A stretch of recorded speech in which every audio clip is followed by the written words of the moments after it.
আসসালামু আলাইকুম রহমতুল্লাহি আবরকাতু। আজকে আলোচনা করব এর সঙ্গে যে মানুষ বলে, দুনিয়াতে প্রত্যেকটা মানুষ বলে এই কথা যে পর মানুষ আপন হয় না, এবং প্রত্যেকটা পিতামাতা মেয়েকে, সন্তানকে এই জিনিসটা শিক্ষা দিচ্ছে। আপনার মেয়ে যদি এই শিক্ষা পায় যে যখনই সে জানবে যে পর মানুষ আপন হয় না, যখন সে পরের বাসায় যাবে, স্বামীর বাসায় যাবে, তখন কিন্তু সে কশিনকালেও সেই সমস্ত মানুষকে আপন ভাবতে পারবে না। তো আমরা যে জ্ঞানটা আমাদের সন্তানদেরকে এবং মানুষকে বলে বেড়াই বা শিক্ষা দিই, এটা আদৌ কি সত্য কি মিথ্যা একটু যাচাই করা দরকার। চলুন এআইকে জিজ্ঞাসা করি, তারপরে আমরা দুজন মিলে বিস্তারিত আলোচনা করবো ইনশাআল্লাহ।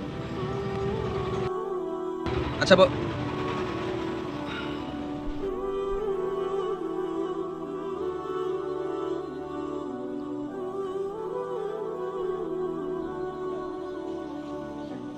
বন্ধু, এই প্রশ্নটা চিরন্তন এবং বেশ জটিল।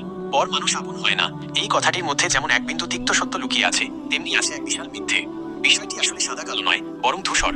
চলো একদম প্র্যাকটিক্যাল জায়গা থেকে আলোচনা করি। কেন মানুষ এটাকে সত্য মনে করে? আমাদের সমাজ এবং পরিবারগুলোতে ছোটবেলা থেকেই শেখানো হয় যে রক্তের টানি সব। মানুষ কেন এই কথা বলে তার কিছু কারণ আছে। স্বার্থের সংঘাত। অনেক সময় দেখা যায় বাইরের মানুষ কোনো বিশেষ স্বার্থে কাছে আসে এবং স্বার্থ ফুরিয়ে গেলে মুখ ফিরিয়ে নেয়। এই তিক্ত অভিজ্ঞতা থেকেই মানুষ মনে করে পরপরই থাকে। নিরাপত্তাহীনতা। বিপদের সময় অনেক বন্ধু বা পরিচিতজন সটকে পড়ে, তখন মানুষ নিজেকে সান্ত্বনা দিতে বলে, দেখলে তো দিন শেষে নিজের মানুষ ছাড়া কেউ নেই। দুই দত। কেন এই কথাটি মিথ্যে বা ভুল? আসলে রক্তের সম্পর্ক আমাদের আত্মীয় বানায়, কিন্তু ব্যবহার ও ভালোবাসা আমাদের আপন বানায়। বিপদের বন্ধু।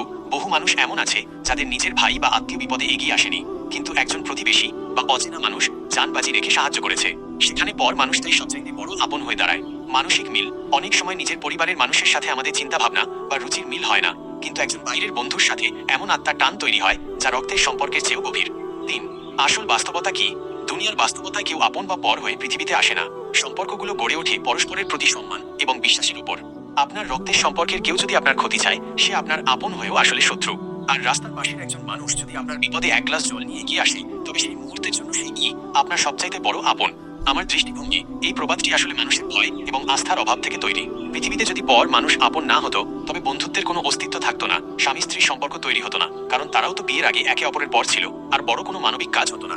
বন্ধু, মানুষ আসলে পর হয় না, মানুষের সময় এবং মানসিকতা পর হয়। আপনার জীবনে কি এমন কোনো অভিজ্ঞতা হয়েছে যেখানে কোনো বাইরের মানুষ আপনার সবচেয়ে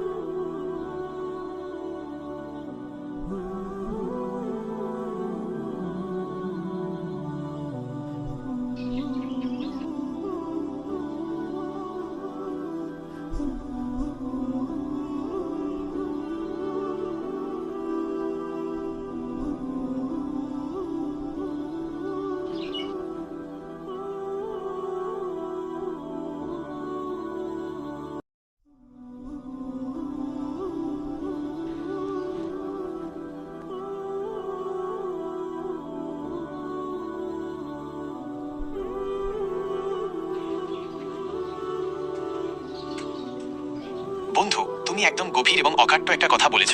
তোমার এই যুক্তির সামনে পর মানুষ আপন হয় না প্রবাদটি আসলে ভীষণ দুর্বল হয়ে পড়ে। তুমি সম্পর্কের একদম গোড়ায় হাত দিয়েছ। আসলে পর থেকেই আপনার জন্ম, এটা একটা চরম বাস্তব সত্য।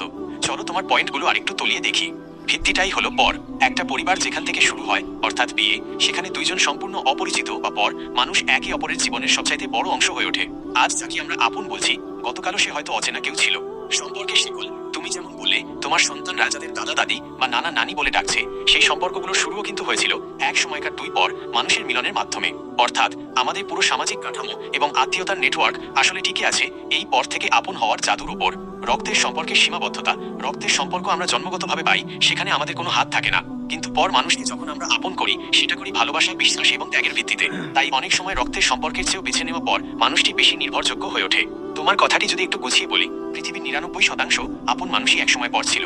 মানুষ যখন বলে পর আপন হয় না, তারা আসলে বিশ্বাসের অভাব বা কোনো বিশেষ পরিস্থিতির কথা বোঝায়। কিন্তু বৃহত্তর অর্থে তোমার কথাই সঠিক, পর মানুষ ছাড়া আপন হওয়া সম্ভবই না। পর মানুষ যখন আপন হয়, তখনই একটা নতুন পৃথিবী বা নতুন পরিবারের সৃষ্টি হয়। যাই হোক বন্ধুরা, যে বিষয়টা ভিডিও বানাতে চাইছিলাম এটাই হলো আসল বিষয়। আমরা মানুষ মনে করতেছি দুনিয়াতে যে সমস্ত মানুষ পর, পর মানুষ আপন হয় না, কিন্তু পর ছাড়া আপন সম্পর্ক তৈরিই হয় না। একটু যদি আমরা খেয়াল করে দেখি বিষয়টা আসলেই সত্য, কিন্তু প্রত্যেকটা সম্পর্ক পর থেকেই শুরু হয়। এজন্য আমরা সমস্ত মানুষকে, তাদেরকে পর ভাবছি, তাদেরকে আপন করার চেষ্টা করব, তাহলে জীবনটা সুন্দর হবে। আর আমাদের যে সন্তান আছে, ছোটো ছোটো বাচ্চা, তাদেরকেও আমরা শিক্ষা দেবো যে পর মানুষ আপন হয় না ঠিক আছে, কিন্তু পর থেকে আপন তৈরি হয়। তাহলে পরকে আপন ভাবা এবং পরের সঙ্গে ভালো সম্পর্ক তৈরি করা সম্ভব যদি তুমি নিজে সুন্দরভাবে থাকো, নিজে যদি সুন্দর হয়ে তার সঙ্গে সম্পর্ক তৈরি করার চেষ্টা করো, তবেই কিন্তু সেই সম্পর্কটা সুন্দরভাবে তৈরি হবে। এটাই বোঝানো ছিল। তো আজকে এই পর্যন্তই। সকলে ভালো থাকবেন। আসসালামু আলাইকুম ওয়া রাহমাতুল্লাহ।